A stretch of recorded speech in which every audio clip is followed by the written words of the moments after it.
ফরজ হজ সম্বন্ধে। অনেক সময় আমরা দেখি পরিবারের সবার সাথে 10 থেকে 15, 16, 17 বা 18 বছরের ছেলেমেয়েরা হজে যান। এক্ষেত্রে আন্ডার এই ছেলেমেয়ের কি ফরজ হজ আদায় হয়ে যাবে, না ভবিষ্যতে তাদেরকে আবারও ফরজ হজ করতে হবে?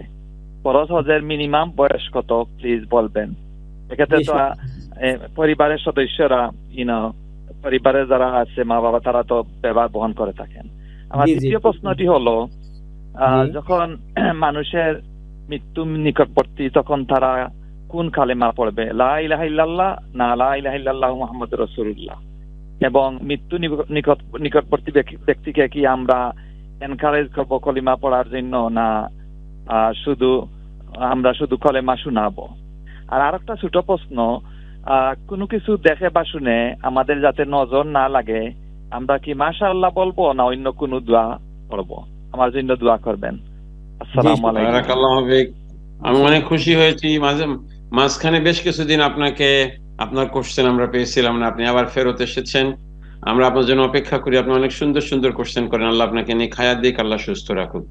প্রথম হলো যে আপনার আন্ডার এজ বাচ্চারা হজ করলে ফরজ হজ হবে কিনা এবং কোন বয়সে হজ করলে পরে ফরজ হজটা আদায় হবে, এটা এইজের সঙ্গে রিলেটেড না, রিলেটেড হলো পিবিটির সাথে।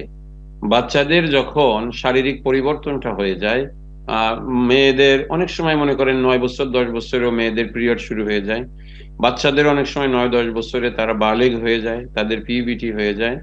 পিবিটি হয়ে যাওয়ার পরে যদি কোনো বাচ্চা যদি হজ করে তাহলে তার ফরজ হজ আদায় হয়ে গেছে। এটা আমরা তো আন্ডার এজ বলি আনটিল 18, শরিয়তটা 18 এর সাথে না, শরিয়তটা হলো ফিজিক্যাল চেঞ্জের সাথে। মনে করেন আপনি 12 বছরের ছেলেকে বা মেয়েকে নিয়ে হজ করেছেন, এর মধ্যে তার পিউবিটি হয়ে গেছে, সে বালেগ হয়ে গেছে বা বালেগা হয়ে গেছে, তাহলে তার ফরজ হজটা আদায় হয়ে গেছে, কোনো অসুবিধা নেই।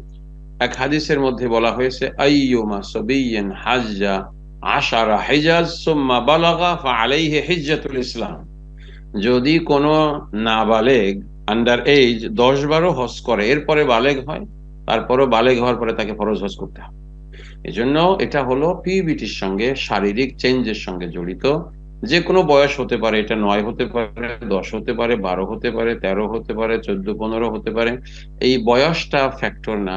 মেক শিওর করতে হবে মা বাবা জানেন যে তাদের বাচ্চারাদের কখন পিবিটি হয়ে যায়। এটা যদি হয়ে গিয়ে থাকে তাহলে এরপরে যদি তারা হজ করে তাহলে তার ফরজ হজটা আদায় হয়ে গেছে, নো প্রবলেম। আপনার দ্বিতীয় হলো যে মরণের কাছাকাছি যখন কেউ এসে গিয়েছে তখন আমরা কোন কালিমা বলবো?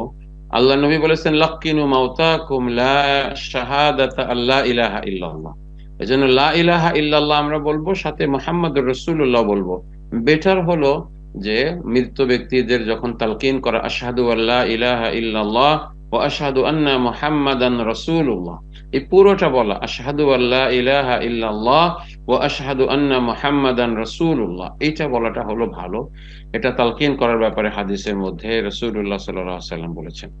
আর যাতে করে নজর না লাগে এটার জন্য আপনি মাশাআল্লাহ বলবেন, এর সাথে সাথে আল্লাহ ইউবারিক, আল্লাহুম্মা বারিক, অথবা রব্বুনা ইউবারিক, মা বারাকাল্লাহু ফিক, এটা বললে পরে মাশাআল্লাহ বলে আল্লাহর দিকে দেয়া হলো।